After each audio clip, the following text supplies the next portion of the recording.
महत्वपूर्ण विषय पर, विशेषकर देश की माताओं, बहनों और बेटियों से बात करने के लिए आया हूं। आज भारत का हर नागरिक देख रहा है कि कैसे भारत की नारी शक्ति की उड़ान को रोक दिया गया, उनके सपनों को बेरहमी से कुचल दिया गया। हमारे भरसक प्रयास के बावजूद हम सफल नहीं हो पाए। नारी शक्ति वंदन अधिनियम में संशोधन नहीं हो पाया और मैं इसके लिए सभी माताओं, बहनों, उनसे मैं क्षमा प्रार्थी हूं।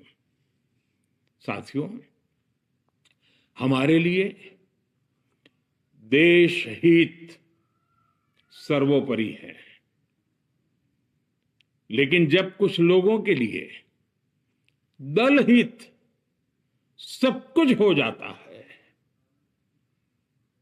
दल हित देश हित से बड़ा हो जाता है, तो नारी शक्ति को, देश हित को इसका खामियाजा उठाना पड़ता है। इस बार भी यही हुआ है। कांग्रेस, डीएमके, टीएमसी और समाजवादी पार्टी जैसे दलों की स्वार्थी राजनीति का नुकसान देश की नारी शक्ति को उठाना पड़ा है। साथियों, कल देश की करोड़ों महिलाओं की नजर संसद पर थी। देश की नारी शक्ति देख रही थी। मुझे भी ये देखकर बहुत दुख हुआ कि जब ये नारी हित का प्रस्ताव गिरा तो कांग्रेस, डीएमके, टीएमसी, सपा जैसी परिवारवादी पार्टियां खुशी से तालियां बजा रही थी। महिलाओं से उनके अधिकार छीनकर ये लोग मेजें थपथपा रहे थे।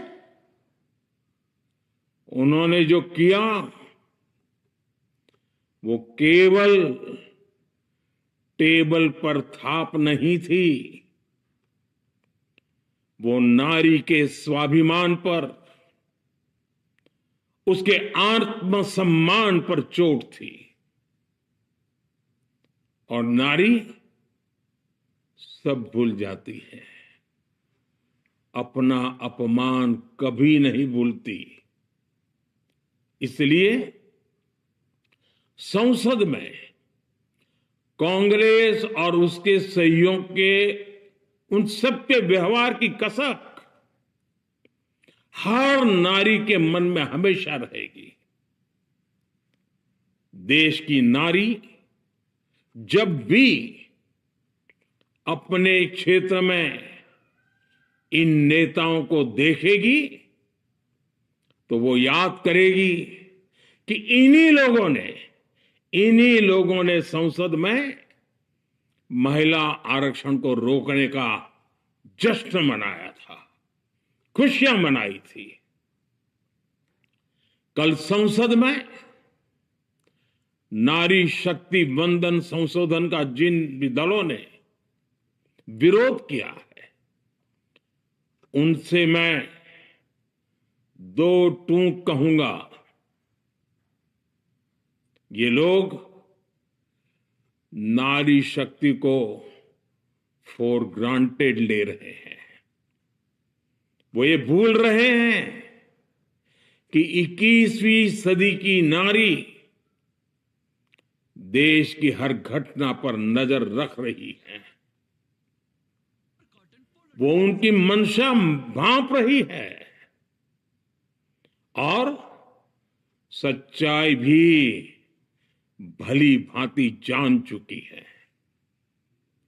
इसलिए महिला आरक्षण विरोध करके जो पाप विपक्ष ने किया है, इसकी उन्हें सजा जरूर मिलेगी।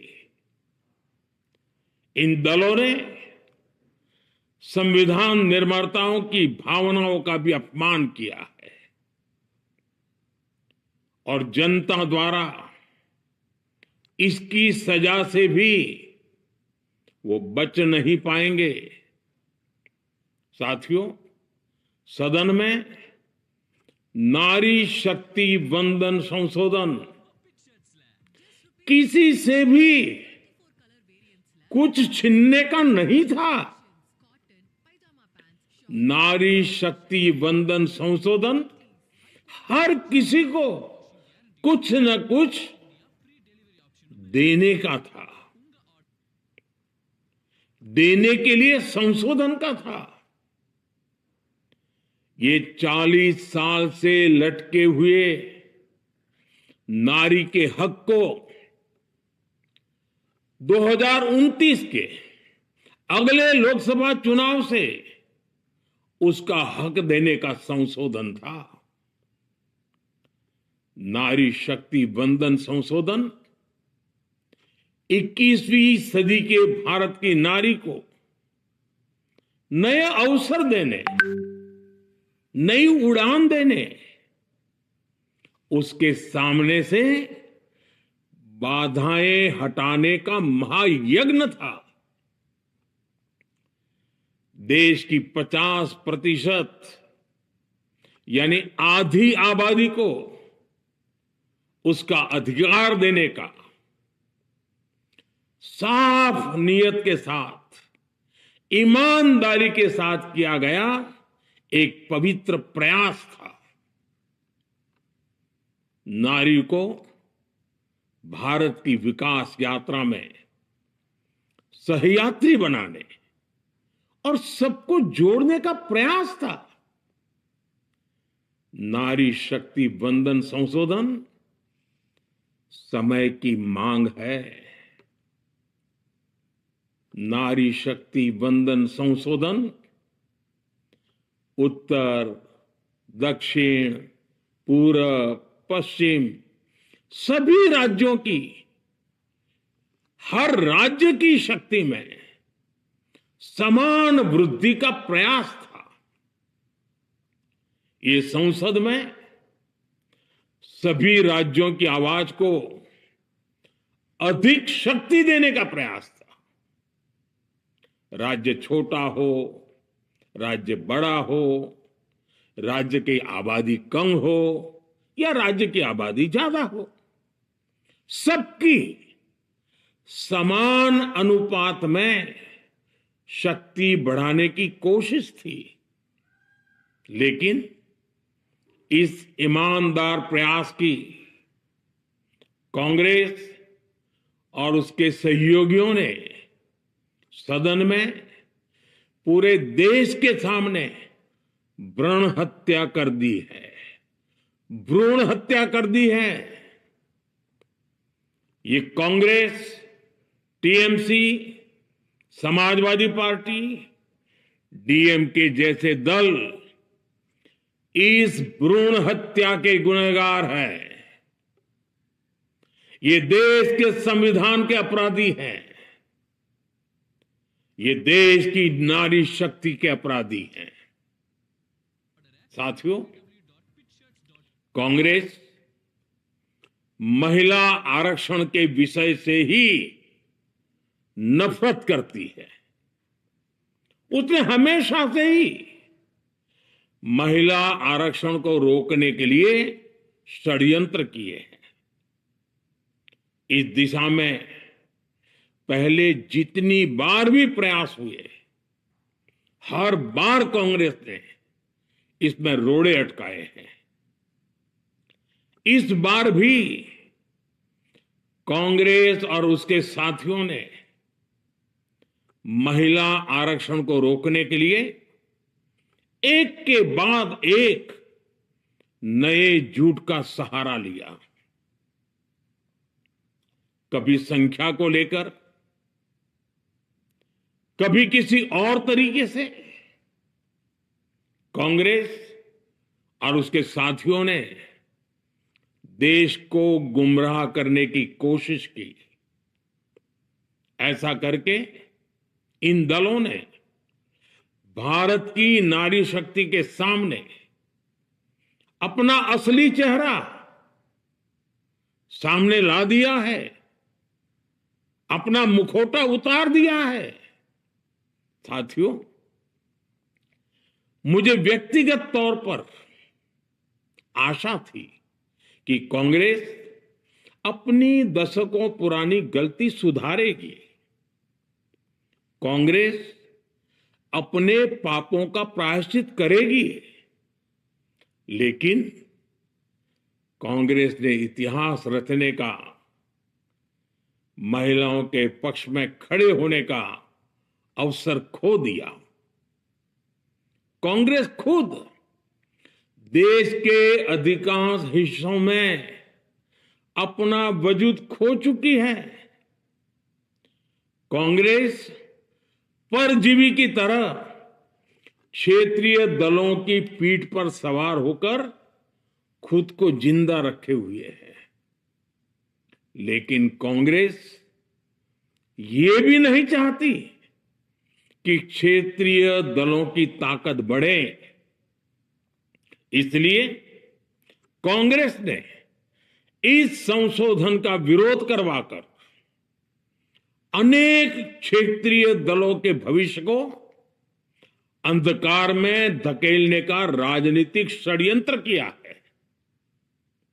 साथियों, Congress, Samajwadi party, DMK, TMC और दूसरी पार्टियां इतने वर्षों से हर बार वही बहाने, वही कुतर्क गढ़ते आए हैं, बनाते आए हैं। कोई न कोई टेक्निकल पेंच फंसाकर ये महिलाओं के अधिकारों पर डाका डालते रहे हैं। देश राजनीति का ये भद्दा पैटर्न बराबर समझ चुका है और उसके पीछे की वजह भी जान चुका है। भाइयों बहनों, नारी शक्ति वंदन अधिनियम के विरोध की एक बड़ी वजह है इन परिवारवादी पार्टियों का डर। इन्हें डर है अगर महिलाएं सशक्त हो गई तो इन परिवारवादी पार्टियों का नेतृत्व खतरे में पड़ जाएगा। ये कभी नहीं चाहेंगे कि उनके परिवार के बाहर की महिलाएं आगे बढ़े।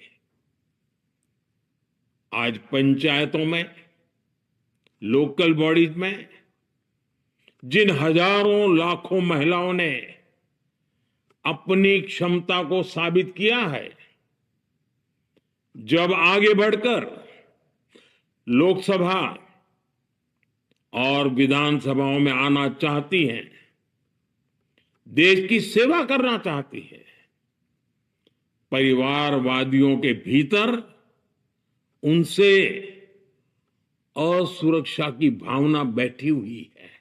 के बाद महिलाओं के लिए कहीं ज्यादा सीटें होगी, महिलाओं का कद बढ़ेगा। इसलिए इन लोगों ने नारी शक्ति वंदन संशोधन का विरोध किया है। देश की नारी शक्ति कांग्रेस और उसके सहयोगियों को इस पाप के लिए कभी माफ नहीं करेगी। मेरे प्रिय देशवासियों, कांग्रेस और उसके साथी दल डिलिमिटेशन पर लगातार झूठ बोल रहे हैं। ये इस बहाने विभाजन की आग को सुलगाना चाहते हैं, क्योंकि बांटो और राज करो, कांग्रेस ये पॉलिटिक्स अंग्रेजों से विरासत में सीख कर आई है और कांग्रेस आज भी उसी के सहारे चल रही है। कांग्रेस ने हमेशा देश में दरार पैदा करने वाली भावनाओं को हवा दी है। इसलिए यह झूठ फैलाया गया कि डीलिमिटेशन यानी परिसीमन से कुछ राज्यों को नुकसान होगा, जबकि सरकार ने पहले दिन से स्पष्ट किया है कि न किसी राज्य की भागीदारी का अनुपात बदलेगा, न किसी का रिप्रेजेंटेशन कम होगा, बल्कि सभी राज्यों की सीटें समान अनुपात में ही बढ़ेगी। फिर भी कांग्रेस, डीएमके, टीएमसी और समाजवादी पार्टी जैसे दल इसे मानने को तैयार नहीं हुए। साथियों, ये संशोधन बिल सभी दलों और सभी राज्यों के लिए एक मौका था, एक अवसर था। ये बिल पास होता तो तमिलनाडु, बंगाल, यूपी, केरला हर राज्य की सीटें बढ़ती, लेकिन अपनी स्वार्थी राजनीति की वजह से इन दलों ने अपने राज्यों के लोगों को भी धोखा दे दिया। जैसे कि डीएमके के पास मौका था कि वो और ज्यादा तमिल लोगों को सांसद विधायक बना सकती थी, तमिलनाडु की आवाज और मजबूत कर सकती थी, लेकिन उसने वो मौका खो दिया। टीएमसी के पास भी बंगाल के लोगों को आगे बढ़ाने का मौका था, लेकिन टीएमसी ने भी ये मौका गंवा दिया। समाजवादी पार्टी के पास भी मौका था कि वो महिला विरोधी छवि होने के दाग को कुछ कम कर सके, लेकिन सपा भी इसमें चूक गई। समाजवादी पार्टी लोहिया जी को तो पहले ही भूल चुकी है। सपा ने नारी शक्ति वंदन संशोधन का विरोध करके लोहिया जी के सारे सपनों को पैरों तले रौंद दिया है। सपा महिला आरक्षण विरोधी है, ये यूपी की और देश की महिलाएं कभी नहीं भूलेगी। साथियों, महिलाओं के आरक्षण का विरोध करके कांग्रेस ने फिर एक बात सिद्ध कर दी है। कांग्रेस एक एंटी रिफॉर्म पार्टी है। 21वीं सदी के विकसित भारत के लिए जो भी निर्णय, जो भी रिफॉर्म जरूरी है, जो भी निर्णय देश ले रहा है, कांग्रेस उन सब का विरोध करती है, उसे खारिज कर देती है, उस काम के अंदर खलल डालती है। यही कांग्रेस का इतिहास है और यही कांग्रेस की नेगेटिव पॉलिटिक्स है। साथियों, ये वही कांग्रेस है जिसने जनधन, आधार, मोबाइल, स्त्री शक्ति का विरोध किया। कांग्रेस ने डिजिटल पेमेंट्स का विरोध किया। कांग्रेस ने जीएसटी का विरोध किया। कांग्रेस ने सामान्य वर्ग के गरीबों को आरक्षण का विरोध किया। कांग्रेस ने ट्रिपल तलाक के विरुद्ध कानून का विरोध किया। कांग्रेस ने आर्टिकल 370 हटाने का विरोध किया।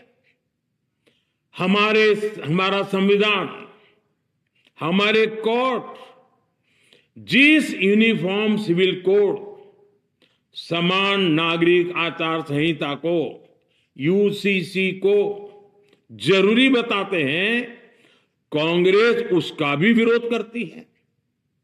रिफॉर्म का नाम सुनते ही कांग्रेस विरोध की तख्ती लेकर दौड़ पड़ती है। ऐसा कोई भी काम जिससे देश मजबूत होता है, कांग्रेस उसमें बाधाएं खड़ी करने के लिए पूरी शक्ति लगा देती है। Congress one nation one election का विरोध करती है। कांग्रेस देश में घुसपैठियों को भगाने का विरोध करती है। कांग्रेस मतदाता सूची के शुद्धिकरण एसआईआर का विरोध करती है। कांग्रेस वक्फ बोर्ड में रिफॉर्म का विरोध करती है। साथियों, कांग्रेस ने शरणार्थियों को सुरक्षा देने वाले सीएए कानून तक का विरोध किया।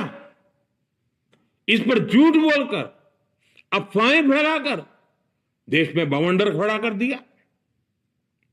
कांग्रेस माओवादी नक्सली हिंसा को समाप्त करने के देश के प्रयासों में भी रुकावटें डालती है। कांग्रेस का एक ही पैटर्न रहा है, कोई भी रिफॉर्म आए तो झूठ बोलो, भ्रम फैलाओ। इतिहास साक्षी है, कांग्रेस ने हमेशा यही नेगेटिव रास्ता चुना है। साथियों, जो भी कार्य देश के लिए जरूरी फैसला होता है, कांग्रेस इसको कारपेट के नीचे डाल देती है। कांग्रेस के इसी रवैये की वजह से भारत विकास की उस ऊंचाई पर नहीं पहुंच पाया जिसका भारत हकदार है। आजादी के समय उस दौर में हमारे साथ और भी कई देश आजाद हुए थे। ज्यादातर देश हमसे बहुत आगे निकल गए और इसकी वजह थी कि कांग्रेस हर रिफॉर्म को रोककर बैठी रही। लटकाना, भटकाना, अटकाना, यही कांग्रेस का सिद्धांत रहा है, यही कांग्रेस का वर्क कल्चर रहा है। कांग्रेस ने पड़ोसी देशों के साथ सीमा विवादों को लटकाया। कांग्रेस ने पाकिस्तान के साथ पानी बंटवारे से जुड़े विवादों को लटकाया। कांग्रेस ने ओबीसी आरक्षण के निर्णय को 40 साल तक लटकाए रखा। कांग्रेस ने सैनिकों के लिए वन रैंक वन पेंशन को 40 साल तक रोके रखा। साथियों, कांग्रेस के इस रवैये ने हमेशा देश का बहुत बड़ा नुकसान किया है। कांग्रेस के हर विरोध, हर अनिर्णय, हर छल प्रपंच का खामियाजा देश ने भुगता है, देश की पीढ़ियों ने भुगता है। आज देश के सामने जितनी भी बड़ी चुनौतियां हैं, वो कांग्रेस के इसी रवैये से उपजी हुई है। इसलिए ये लड़ाई सिर्फ एक कानून की नहीं है, ये लड़ाई कांग्रेस की उस एंटी रिफॉर्म मानसिकता के साथ है जिसमें सिर्फ नेगेटिविटी है, नकारात्मकता है। और मुझे इसमें कोई संदेह नहीं है कि देश की सभी बहनें बेटियां कांग्रेस की इस मानसिकता को करारा जवाब दे के रहेगी। साथियों, कुछ लोग देश की महिलाओं के सपने टूटने को सरकार की नाकामी बता रहे हैं। लेकिन ये विषय कामयाबी या नाकामयाबी क्रेडिट का था ही नहीं। मैंने संसद में भी कहा था, आधी आबादी को उनका हक मिल जाने दीजिए, मैं इसका क्रेडिट विज्ञापन छपवाकर विपक्ष के सभी लोगों को दे दूंगा। लेकिन महिलाओं को दकियानुसी सोच से देखने वाले फिर भी अपने झूठ पर अड़े रहे, कायम रहे। शक्ति को भागीदारी दिलाने की लड़ाई दशकों से चल रही है। वर्षों से मैं भी इसके लिए प्रयास करने वालों में से एक हूं। कितनी ही महिलाएं ये विषय मेरे सामने उठाती रही हैं। कितनी ही बहनों ने पत्र के द्वारा मुझे सारी बातें बताई हैं। मेरे देश की माताएं, बहनें, बेटियां, मैं जानता हूं आज आप सब दुखी हैं। मैं भी आपके इस दुख में दुखी हूं। आज भले ही बिल पास कराने के लिए जरूरी 66% वोट हमें नहीं मिला हो, लेकिन मैं जानता हूं देश की 100%, 100% नारी शक्ति का आशीर्वाद हमारे साथ है। मैं देश की हर नारी को विश्वास दिलाता हूं, हम महिला आरक्षण के रास्ते में आने वाले हर रुकावट को खत्म करके रहेंगे, हटा करके रहेंगे। हमारा हौसला भी बुलंद है, हमारी हिम्मत भी अटूट है और हमारा इरादा भी अड़िग है।